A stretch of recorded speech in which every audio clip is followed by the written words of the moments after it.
Modal awal yang kita gunakan kali ini kurang lebih sekitar 600.000.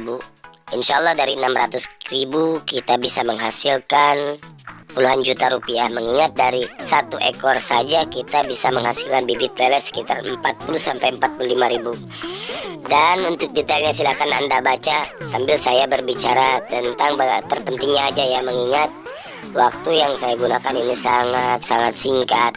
Biar Anda cepat belajar ya. Satu diantaranya lele harus sehat. Untuk lele pejantan maupun lele indukan juga seperti itu. Dan lele indukan dan lele pejantan itu harus sama-sama berusia 12 sampai 13 bulan. Kurang dari 12 sampai 13 bulan itu tidak boleh, tidak saya sarankan karena mempengaruhi faktor-faktor penyakit ya, penghasilan kita. Dan ciri-ciri indukan yang siap hijau seperti apa? Ini ciri-cirinya, dari lubang anusnya itu berwarna merah, anusnya itu berwarna merah banget ya. Dan jika kita peras itu mengeluarkan telur berwarna kuning keemasan. Nah ini lele yang siap pijah dari betina ya. Dan untuk pejantan sama merah dari kelaminnya itu berwarna merah, ujung kelamin berwarna merah. Dan jika kita peras itu mengeluarkan sperma. Nah ini baru pejantan yang siap pijah. Ingat harus sama rata ya, besarnya harus sama rata biar tidak berantem gitu. Kalau manusia itu berantem biar nggak MMA itu, biar nggak tinju. Seperti itulah. Lele harus sehat, lele nggak ada luka, lele nggak ada bintik-bintik penyakit ya. Dan metodenya apa saja sih? Ada 3 metode untuk pemijahan lele. Satu diantaranya yaitu pemijahan dengan sistem suntik hipofisa, 2 sistem black pejantan dan sistem alami. Mana sih yang terbaik? Yang terbaik itu manakala modal kita besar, yaitu kita coba semuanya. Dan saya sarankan untuk pemula itu menggunakan sistem alami. Soalnya ini nih, untuk sistem suntik kita memerlukan cairan hipofisa yang lumayan bermodal juga ya, dan cairan-cairan campurannya juga. Dan untuk metode sistem black kita harus mempunyai lele pejantan yang sangat banyak, soalnya lele tersebut kita black ya, dan kita memerlukan alat pencampur cairan dari otak lele tersebut. Mengingat begitu kita menggunakan alami saja ya, biar irit modal, irit waktu dan penghasilan tetap sama. Sistem tersebut insya Allah menjadikan pemula juga sukses. Insya Allah, dulu saya pernah juga mengalami seperti itu. Insya Allah bisa. Kita sediakan kolam terpal yang sudah persegi ya, kami beli dari online. Yang lebarnya itu 2 meter, panjang 2 meter maksudnya, maaf, panjang 2 meter dan lebarnya 1 meter. Dan untuk tingginya sekitar tinggi 1 meter juga. Yang kita isi air segini, sekitar 20 cm. Kenapa kita harus tingginya itu 1 meter, nggak 50 aja?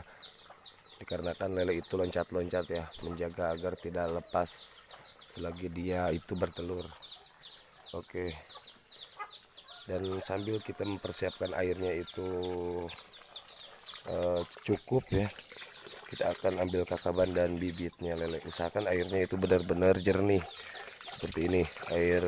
Airnya air apa saja sih, air sumur atau air dari kali juga nggak apa-apa, yang penting jernih, bersih dan terbebas dari limbah pertanian seperti pestisida dan lain-lain. Saya udah masukin indukan sama pejantannya.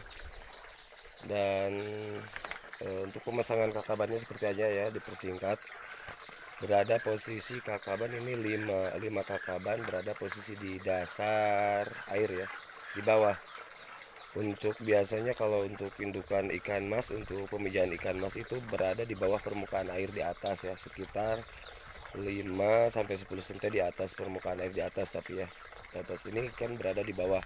Untuk indukan lele, untuk pemijahan lele itu berada di bawah ya, seperti ini. Pakai batu aja biar tenggelam. Oke, seperti itu aja ya. Dan untuk pemijahan secara alami itu insya Allah 80% bertelur. Tapi biasanya kalau tidak bertelur malam ini semalam aja biasa malam kedua ya bisa bertelur. Itu biasanya gimana, tergantung lelenya aja, lelenya bagus, indukannya bagus, dan pejantannya bagus. Ya biasanya kalau tidak bertelur semalam secara alami, saya menggunakan cairan hipofisa disuntik ya, begitu aja. Dan untuk pendederannya, untuk sistem kalau dalam istilah bahasa Sunda itu pegaran ya, pemegaran, dimana kita buat lagi kolam sekitar 4 sampai 5 meter. Saya bekas pemijahan tahun kemarin itu pakai kolam bak ya, pakai semen, tapi sekarang itu udah jebol kemarin, maka akan saya pakai juga kolam terpal ya. Lebih baik terpal aja ya biar gampang. Oke, gitu aja ya, kita tunggu semalaman. Oke.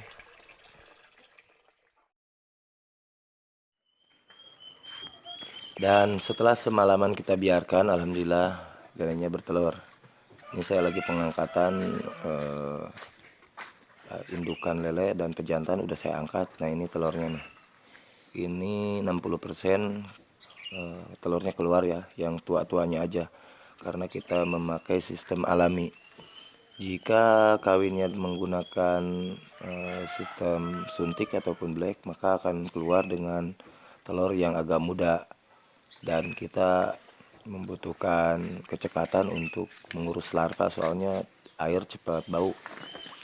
Tetapi kali ini kalau kita begini nih, kalau kita ngedederkan gini nih, dibalik nih. Nah seperti tadinya kan di atas telurnya ya, sekarang dibalik biar larvanya itu berteduh di bawah.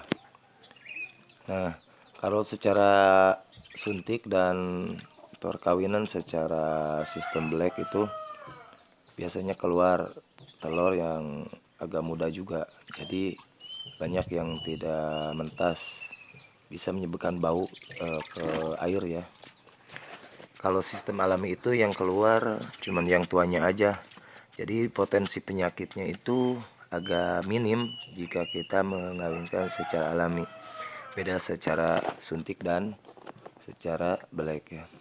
Nah setelah ini 2 hari sampai 3 hari ini udah mulai jadi larva ya. Dan untuk gimana cara ngurus larva dan kestabilan air, kita buat video lagi berikutnya ya. Yang penting Anda subscribe dulu dan tekan tombol loncengnya biar Anda tahu video saya selanjutnya. Dan untuk kita mengetahui jadi larva menetas atau enggaknya, kita ambil satu helai ya.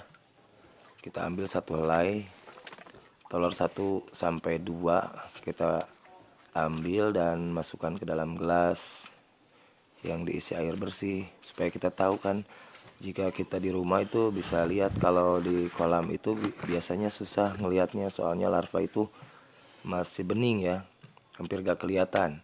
Nah kita buat aja, kita cari telur, ambil telur dari kakaban ini nih 2 sampai begini, dan kita masukkan ke dalam gelas nih, berisi air. Nah kita bisa mengeceknya di rumah udah menetas atau tidaknya ya. Kita simpen di mana saja yang aman, di lemari ataupun di mana ya. Nah kalau sudah menetas begini berarti semuanya di dalam terpal pun menetas. Selamat mencoba ya, jangan lupa subscribe dan tekan tombol loncengnya. Assalamualaikum warahmatullahi wabarakatuh.